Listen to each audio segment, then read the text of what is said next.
tai beveik visas mano gyvenimas. Čia patekau atsitiktinai, būdamas 5 kurso studentas ir tiesiog tuometinis choro vadovas Adolfas Krogertas ieškojo jauno žmogaus, kuris galėtų perimti šitą visą darbą. Tai patekome mes dviese su mano kolega, o po to, irgi keistas tos dalykas, choras metų gale turėjo nubalsuoti, kurį vis dėlto palieka choro chormeisteris savo.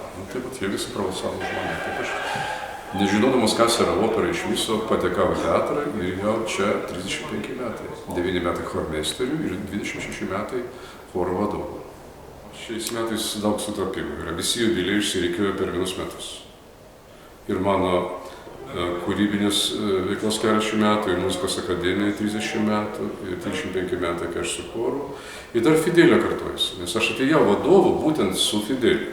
89 metais čia buvo man pirmas spektaklis, ir dabar švenčiu 60 metų ir prašau vėlgi Fideliu.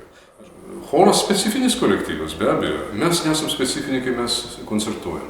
Tai mes tokie pat normalūs, toks pats normalus kolektyvas kaip ir visi. Tačiau, kai mes įžengėme į sceną ir prasideda vaidyba, vaidinimas, ir čia mes jau tampam grinai specifiniai. Ta specifika suėlė to, kad mes turim mokėti judant dainuoti. O tai yra labai sudėtinga.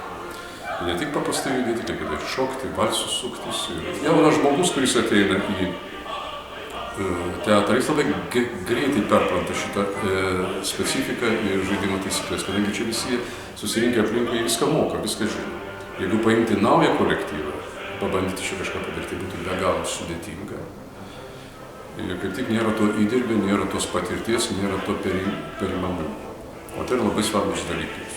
Aš džiaugiuosi tuo, kad per tiek metų man pavyko vis dėlto suburti labai stiprų kolektyvą, kuris gali dabar daryti bet kokią muziką. Bet ką. Mes dainam ir baroką, ir renesansą, ir šiuolaikinę muziką. Viską. Choro vadovo kiekvienas pastatymas yra brangus ir reikšmingas. Nesakyčiau, kad yra mažų pastatymų, didelių pastatymų. Kiekvienas pastatymas kažką tai tokio įneša į kolektyvo gyvenimą. Bet yra labai sudėtingi pastatymai.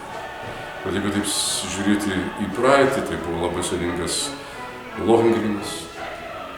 Prieš tai buvo dar anksčiau gerokai sudėtingas Tannhäuseris. Vagneris kaip jis yra Wagneris. Krojantis Olandas.